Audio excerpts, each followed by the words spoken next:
जय हिंद दोस्तों, स्वागत है आपका जय बालाजी क्लासेस में। दोस्तों हम पढ़ रहे हैं वैदिक सभ्यता और वैदिक सभ्यता में दोस्तों हमने ऋग्वैदिक काल को बड़े ही अच्छे से पढ़ लिया है और आज हम पढ़ने जा रहे हैं उत्तर वैदिक काल। तो दोस्तों जो भी स्टूडेंट इस वीडियो को पहली बार देख रहा है, वीडियो को शुरू से अंत तक अवश्य देखें और इस वीडियो से संबंधित अन्य वीडियो की जो लिंक है आपको इस वीडियो के डिस्क्रिप्शन बॉक्स में मिल जाएगी। तो दोस्तों आइए देखते हैं हम उत्तर वैदिक काल। तो दोस्तों उत्तर वैदिक काल की बात करें तो उत्तर वैदिक काल का जो समय काल माना जाता है यह माना जाता है 1000 ईसा पूर्व से 600 ईसा पूर्व तक। तो दोस्तों आइए देखते हैं हम उत्तर वैदिक काल। उत्तर वैदिक काल को पढ़ने के लिए दोस्तों हम देखेंगे उत्तर वैदिक जनजीवन को। तो उत्तर वैदिक जनजीवन को जो है दोस्तों हम अध्ययन की दृष्टि से 5 वर्गों में वर्गीकृत करके पढ़ सकते हैं, जिसमें हम देखेंगे राजनीतिक जीवन, सामाजिक जीवन, धार्मिक जीवन, आर्थिक जीवन और न्याय व्यवस्था के बारे में। इसके बाद हम बात करें दोस्तों सामाजिक जीवन को भी हम अध्ययन की दृष्टि से 4 वर्गों में वर्गीकृत करके पढ़ सकते हैं, जिसमें देखेंगे हम वर्ण व्यवस्था, स्त्रियों की दशा, विवाह, आश्रम व्यवस्था और संस्कार के बारे में। ऐसे ही आर्थिक जीवन को भी दोस्तों हम 4 वर्गों में वर्गीकृत करके बड़ी आसानी से पढ़ सकते हैं, जिसमें हम देखेंगे पशुपालन, कृषि, शिल्प व्यवसाय और व्यापार के बारे में।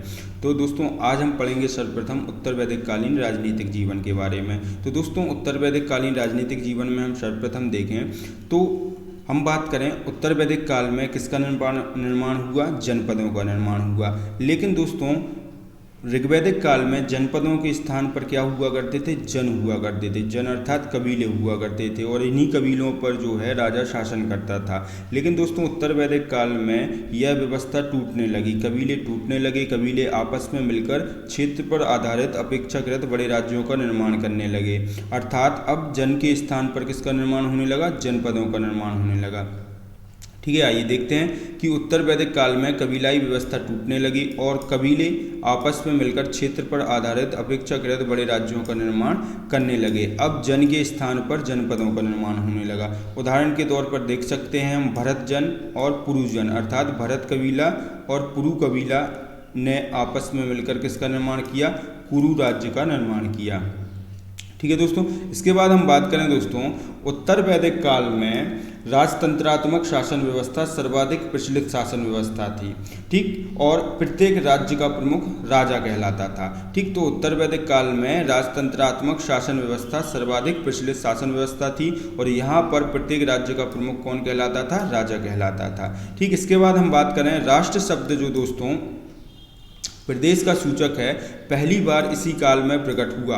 अर्थात राष्ट्र शब्द जो है किस काल में प्रकट हुआ, तो उत्तर वैदिक काल में प्रकट हुआ। ठीक, इसके बाद हमें उत्तर वैदिक कालीन एक ग्रंथ ऐत्रेय ब्राह्मण से इस बात का ज्ञान होता है कि युद्ध जनित परिस्थितियों के कारण ही राजा की पद की उत्पत्ति हुई है। ठीक, तो उत्तर वैदिक कालीन ग्रंथ उत्तर वैदिक कालीन ब्राह्मण ग्रंथ ऐत्रेय ब्राह्मण से सर्वप्रथम इस बात का ज्ञान होता है कि युद्ध जनित परिस्थितियों के कारण ही राजा की पद की उत्पत्ति हुई है।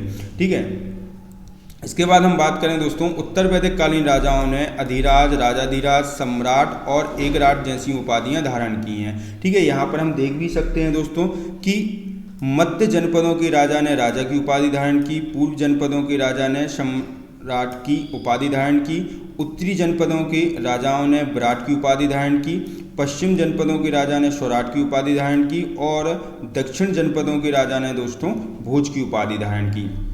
ठीक, इसके बाद हम बात करें दोस्तों यहाँ पर जो है राजा का पद वंशानुगत होता था। राजा का पद कैसा होता था, मुख्यतः वंशानुगत होता था, लेकिन कभी कभी जनता द्वारा भी राजा का क्या कर लिया जाता था, चुनाव कर लिया जाता था। ठीक है, इसके बाद हम बात करें दोस्तों राज्याभिषेक के समय राजा को एक यज्ञ करना पड़ता था। ऐसे यज्ञ का नाम क्या है, राजसूय यज्ञ। राजसूय यज्ञ की बात करें दोस्तों तो राज्याभिषेक के समय जब राजा राजसूय यज्ञ करता था तो ऐसा माना जाता था कि राजा को दिव्य शक्तियां प्राप्त होती थी। ठीक, तो राजसूय यज्ञ राज्याभिषेक के समय राजा द्वारा संपन्न किया जाता था। इसके बाद हम बात करें दोस्तों राज्याभिषेक में राजा का जो अभिषेक है 17 प्रकार के जल एवं द्रवों द्वारा किया जाता था।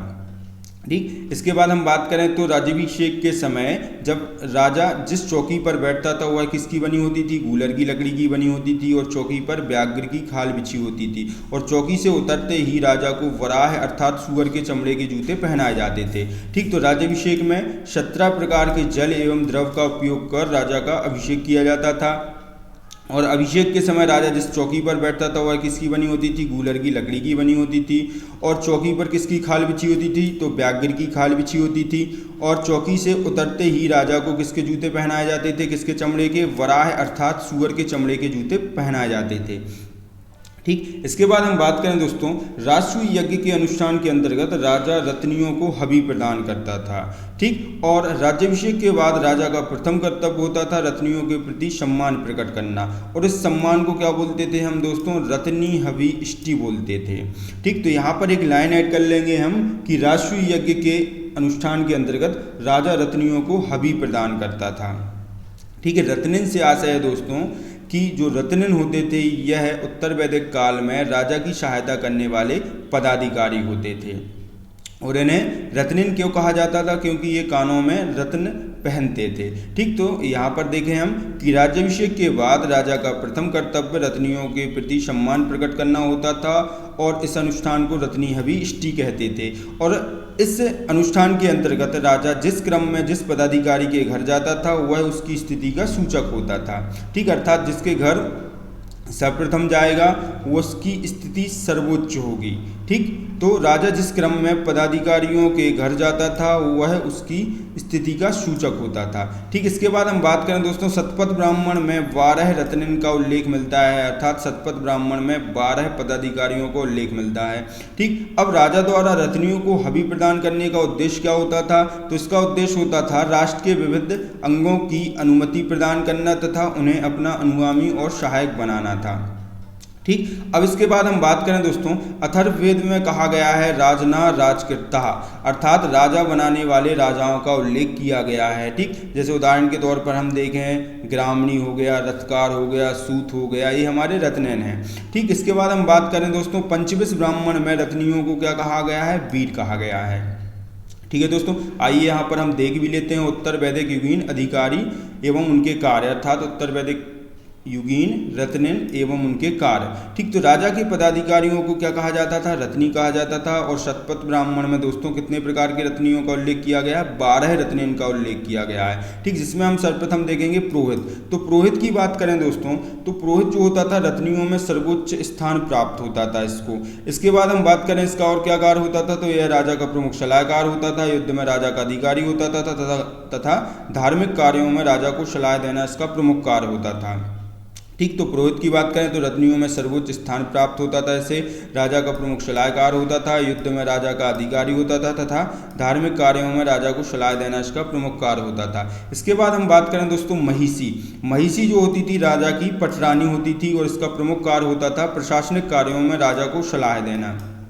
ठीक, इसके बाद हम बात करें अगले रत्निन की, तो युवराज। युवराज जो होता था तो दोस्तों राजा का उत्तराधिकारी होता था। इसके बाद हम बात करें अगले रत्निन की, तो सूत की बात करें तो सूत जो होता था रत्न हाँकने वालों का प्रतिनिधि होता था। इसके बाद बात करें सेनानी, तो सेनानी जो होता था दोस्तों युद्ध में सेना का संचालन करना तथा शांति काल में सेना की व्यवस्था व उसकी देखभाल करना किसका कार्य होता था, सेनानी का कार्य होता था। इसके बाद हम बात करें अगले रत्निन की, तो ग्रामों की प्रशासनिक व्यवस्थाओं का संचालक कौन होता था, ग्रामणी होता था।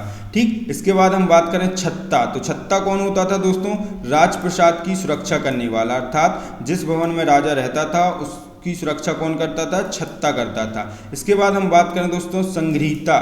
संग्रहीता जो होता था दोस्तों राजकीय कोष की देखरेख करने वाला होता था। ठीक, तो राजकीय कोष की देखरेख करना किसका कार्य होता था, संग्रहीता का कार्य होता था। इसके बाद हम बात करें दोस्तों भागदूत। तो भागदूत कौन होता था, कर संग्रह करता होता था। ठीक, इसके बाद हम बात करें दोस्तों अक्षबाब। अक्षबाब जो होता था दोस्तों राजा का प्रमुख मित्र होता था तथा पासे के खेल में राजा का सहयोगी होता था। ठीक, तो राजा का मित्र एवं पासे के खेल में राजा का सहयोगी कौन कहलाता था, अक्षबाब कहलाता था। इसके बाद विदूषक। विदूषक कौन होता था, विदूषक को क्या कहते थे दोस्तों, पालागल कहते थे। क्या कहते थे, पालागल। विदूषक की बात करें दोस्तों जैसे मजाकिया, ठठोलिया, ठीक, तो वो कौन कहलाता था, पालागल कहलाता था। इसके बाद हम बात करें दोस्तों गोबीकृत। तो गोबीकृत की बात करें दोस्तों तो वन का प्रमुख अधिकारी तथा गायों की देखभाल करने वाला कौन कहलाता था, गोबीकृत कहलाता था। ठीक। तो दोस्तों यहाँ पर जो है हमारे 12 रत्न यहाँ पर हमने देख लिए। अब इसके बाद हम बात करें दोस्तों अश्वमेध यज्ञ। तो अश्वमेध यज्ञ की बात करें तो यह किसके द्वारा संपन्न होता था? तो राजा के द्वारा संपन्न होता था। अश्वमेध यज्ञ के अनुष्ठान से क्या होता था? तो अश्वमेध यज्ञ के अनुष्ठान से राजा को विजय और संप्रभुता की प्राप्ति होती थी। इसके बाद हम बात करें दोस्तों तो इस यज्ञ के अनुष्ठान में राजा द्वारा एक अश्व छोड़ा जाता था। अश्व जिन क्षेत्रों में निर्बाध विचरण करता था उस राज्य को राजा के अधीन मान लिया जाता था। ठीक। चलिए इसके बाद हम बात करें दोस्तों उत्तर वैदिक काल में जो राजा की सत्ता थी वह पूर्णतः स्थापित हो चुकी थी। अर्थात जो राजा होता था वह निरंकुश होता था, लेकिन उसकी स्वेच्छाचारिता को कई तरह से नियंत्रित किया जाता था। जैसे कि हम बात करें कि सभा और समिति नामक संस्थाएं जो थी राजा के निरंकुश होने पर पर्याप्त प्रतिबंध लगाती थी।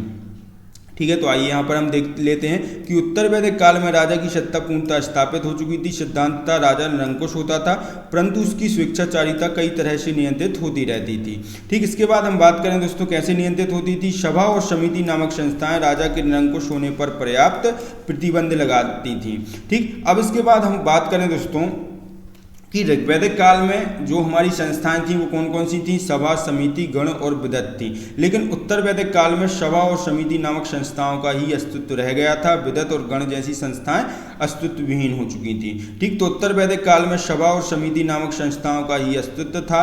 विदत और गण जैसी संस्थाएं अस्तित्व विहीन हो चुकी थी।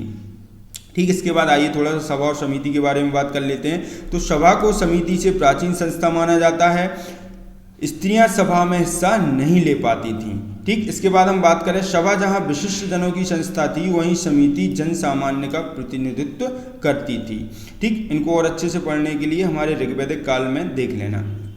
ठीक। इसके बाद हम थोड़ा सा समिति की महत्वता के बारे में बात कर लेते हैं कि अथर्ववेद में एक स्थान पर राजा के लिए समिति का सहयोग आवश्यक बताया गया है। ठीक। समिति का जो है सहयोग राजा के लिए आवश्यक बताया गया है। इससे स्पष्ट होता है कि समिति एक प्रभुता संपन्न संस्था थी। ठीक है दोस्तों। तो दोस्तों यदि आपको हमारे पढ़ाने का तरीका अच्छा लगता है तो हमारे चैनल को सब्सक्राइब करें, शेयर करें और हमारे वीडियो पर लाइक और कमेंट करना ना भूलें। ठीक है।